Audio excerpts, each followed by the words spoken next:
किसान भाइयों, आप खेती में तरह तरह की फसलें लगाते हैं। आपको बता दें कि खेती की जो फसलें हैं वो सब मौसम पर आधारित होती हैं और मौसम जब कभी विपरीत हो जाता है तो अपनी फसलों को उस समय नुकसान भी हो जाता है। आपको बता दें, अगर आप खेती से जुड़े हुए सहायक व्यवसाय करते हैं तो आपको ज़्यादा फायदा मिल सकता है। और जब अपनी फसलें अपन को आय नहीं दे पाती हैं या फसलों का नुकसान हो जाता है तो अपन जो खेती से जुड़े हुए सहायक व्यवसाय कर रहे हैं उनसे जो मिलने वाली आय है उससे आपका घर और घर के खर्चा पानी चल सकते हैं। अपने बुंदेलखंड में खेती से जुड़ा हुआ मछली पालन एक बढ़िया व्यवसाय आपके लिए लाभकारी सिद्ध हो सकता है। अगर आप खेती के साथ मछली पालन का व्यवसाय करते हैं तो अपनी आय निश्चित रूप से बढ़ सकती है। मछली पालन से जुड़ी हुई जानकारी के लिए आकाशवाणी के स्टूडियो में उपस्थित हैं डॉक्टर मोहम्मद इकबाल खान, मत्स्य पालन और जलीय कृषि विशेषज्ञ हैं आप, जो आपको बुंदेलखंड में कृषकों की आय वृद्धि में मत्स्य पालन की भूमिका के बारे में जानकारी देंगे। तो डॉक्टर साहब, आपका हमारे आकाशवाणी के स्टूडियो में बहुत बहुत स्वागत है। धन्यवाद। डॉक्टर साहब, हमारे किसान भाई खेतों में तमाम तरह की फसलें लेते हैं। फसलों में कभी कभी नुकसान भी हो जाता है। फसलें सारी मौसम आधारित होती हैं। ऐसे में अगर किसान भाई खेती के साथ मछली पालन की शुरुआत करें, सबसे पहले आप हमारे किसान भाइयों को बताएं कि मछली पालन के पहले कौन कौन सी तैयारियां किसान भाई करें जिससे उनका मछली पालन का व्यवसाय शुरू हो सके। आपने जो प्रश्न पूछा है उस प्रश्न से पहले आपने जो भूमिका में बताया कि जो हमारे किसान भाई विभिन्न प्रकार की फसलें लगाते हैं और चूंकि फसलें मौसम से सीधी सीधी जुड़ी हुई हैं, मौसम के आधार पर ही फसलें चलती हैं और उससे लाभ होता है।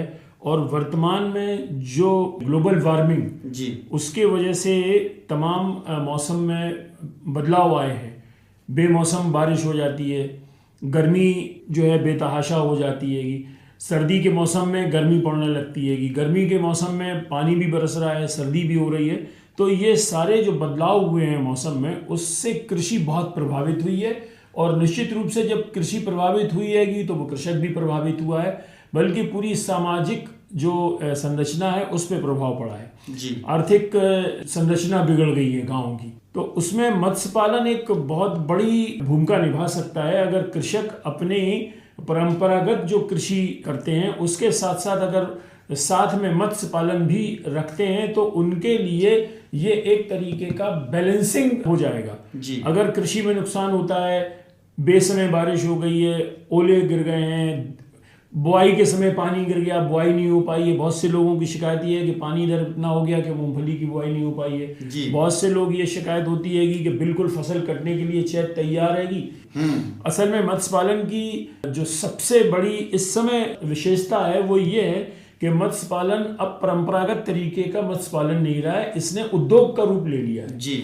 मसलन इस मत्स्य पालन में आज जो मत्स्य व्यवसाय हो गया है इसमें हमें कम से कम मानसिक रूप से हम फरवरी मार्च में तैयार हो जाएं और चैत के कटने के तत्काल बाद हम अपने तालाबों की तैयारी शुरू कर दें, तालाब का निर्माण शुरू कर दें, तालाब में पानी भरना शुरू कर दें और इस समय तक हमारे पास जो है तालाब बिल्कुल भरे हुए होना चाहिए जी। तो मछली पालन की शुरुआत में क्या तैयारियां होना चाहिए, तो पहले तो तालाब जो हैगा बिल्कुल उसका जो तल हैगा नीचे वो बिल्कुल एक सा होना चाहिए। उसमें से पत्थर, उसमें से पेड़ लगे हुए हों, छोटे जो झाड़ियाँ होती हैं वो हटा दी जाएं, क्योंकि आगे चल के आपको जाल चलाना पड़ेगा मछली पकड़ने के लिए। तो उसमें अगर पत्थर पड़े होंगे, अगर उसमें झाड़ियाँ लगी हुई हैं, पेड़ लगे हुए हैं छोटे मोटे, तो वो फिर आपके जाल उसमें उलझ जाते हैं, मछली आपकी नहीं पकड़ाई जाती है। दूसरा, तालाब का जो निर्माण है वो जो मत्स्य पालन के तालाब हैं जो एक उसकी विशेष संरचना होती है कि जिसमें वो ढलाई होती है कि उस ढलाई के हिसाब से चारों तरफ का ढाल एकदम खड़े ढलान नहीं है कि तालाब के लिए धीमे धीमे धीमे जो है जैसे कि आपका जो प्याला नुमा होता है उस तरीके का जो है तालाब बनाया जाएगा। पानी कम से कम जो है 5 फीट तालाब के अंदर पानी हमको रखना पड़ेगा। तालाब में 5 फीट से ज्यादा पानी होगा तो मत्स्य पालन अच्छा नहीं होगा, तालाब में 5 फीट से कम पानी होगा तब भी मछलियों की वृद्धि उतनी नहीं होगी। डॉक्टर साहब, जैसा कि आपने बताया कि खेती के साथ किसान भाइयों को मत्स्य पालन अपनाना होगा, जिससे उनकी आय का संतुलन बना रहेगा। जी डॉक्टर साहब, आपने एक और महत्वपूर्ण बात बताई कि मछली पालन जब किसान भाई करें तो वैज्ञानिक तरीका अपनाएं, पारंपरिक तरीका ना अपनाएं। वैज्ञानिक तरीका जब अपनाएंगे तभी किसान भाइयों को सही लाभ मिलेगा। डॉक्टर साहब, जैसा कि आप बता रहे थे कि तालाब की खुदाई नहीं हो सकती बरसात के मौसम में, सूखे मौसम में किसान भाई अपने तालाबों की खुदाई करवा लें, तालाब तैयार करवा लें। देखिए, अगर किसी के पास तालाब हैं और तालाबों में पानी है और वो तालाब इतने बड़े हैं कि उनमें सारी चीज़ें नियंत्रण में हैं, मसलन तालाब 1 हेक्टेयर का है, 2 हेक्टेयर का, 5 हेक्टेयर का है, 10 बीघा 20 बीघा के हैं, तो उसमें क्या है कि अभी कम से कम इतना कर सकते हैं कि अगर वो 5 फीट पानी है, 6 फीट पानी है, तो उसमें जाल लगवा के उसमें जो अवांछनीय मछलियाँ, जो कि परभक्षी मछलियाँ होती हैं, जैसे कि सौर है, टिंगार है, पणीन है, इन मछलियों को उसमें से निकलवा दें। बिल्कुल। इनको निकलवाने के बाद फिर उसमें मत्स्य बीज का संचय करें। अगर वो इन मछलियों को नहीं निकलवाएंगे और मत्स्य बीज संचय कर लेंगे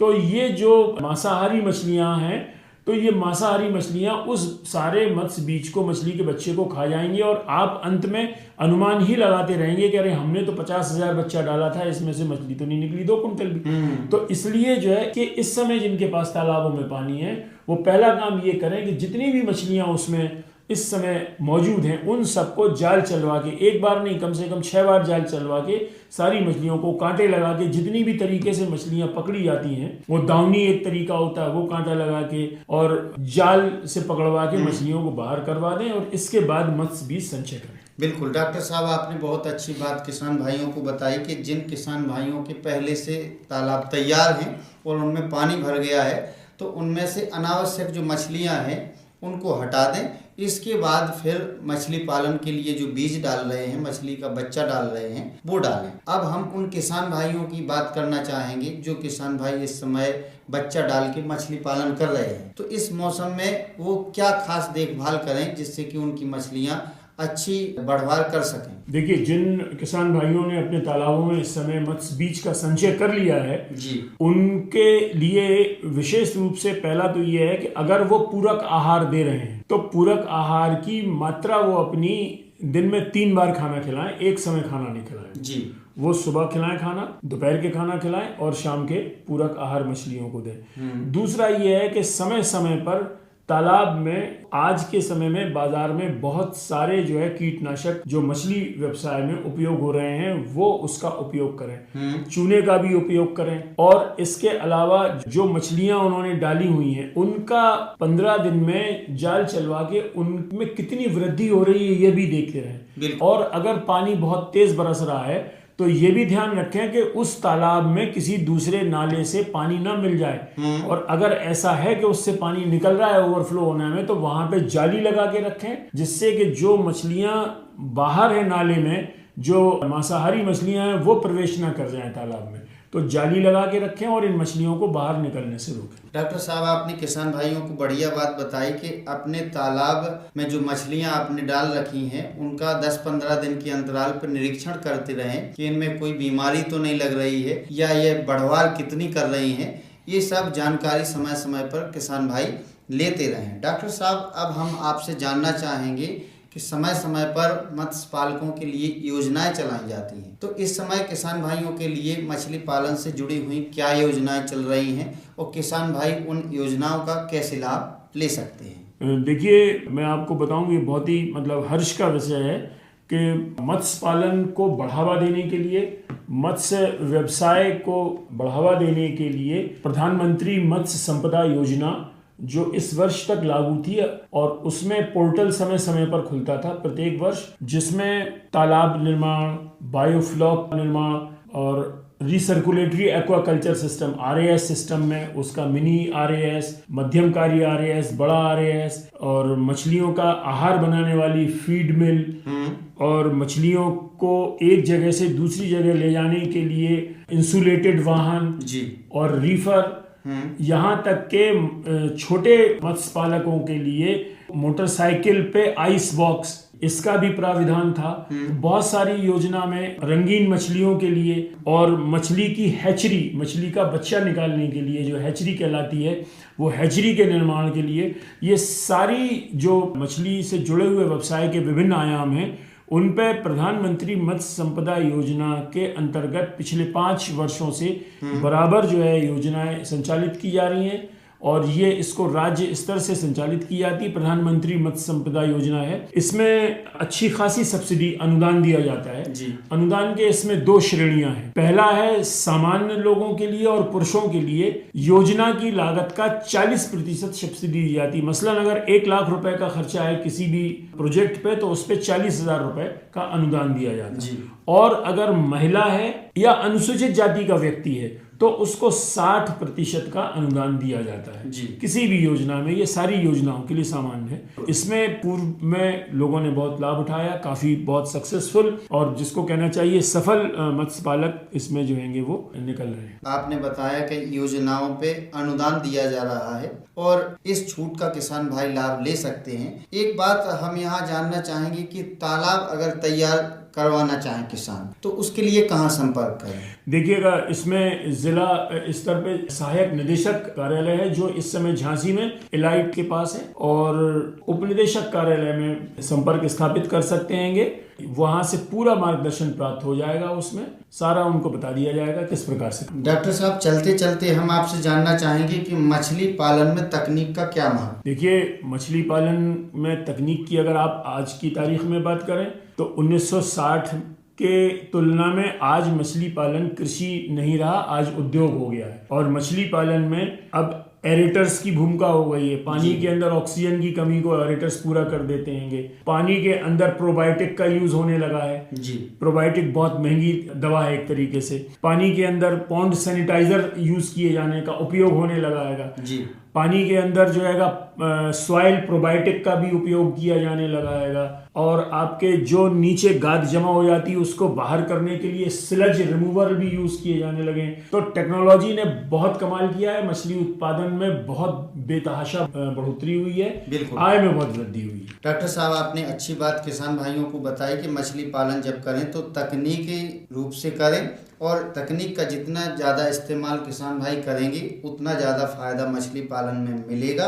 और मछली पालन के पहले किसान भाई प्रशिक्षण जरूर ले लें। इसके लिए जिला मुख्यालय पर जो मत्स्य विभाग के कार्यालय हैं वहाँ समय समय पर मछली पालन के लिए प्रशिक्षण का आयोजन किया जाता है, तो वहाँ जाके प्रशिक्षण लें, पूरी जानकारी लें, इसके बाद मछली पालन का व्यवसाय शुरू करें। डॉक्टर मोहम्मद इकबाल खान जी, आपने बुंदेलखंड में कृषकों की आय वृद्धि में मत्स्य पालन की भूमिका, इस विषय पर हमारे किसान भाइयों को इतनी अच्छी और उपयोगी जानकारी दी, इसके लिए आपका बहुत बहुत धन्यवाद। धन्यवाद।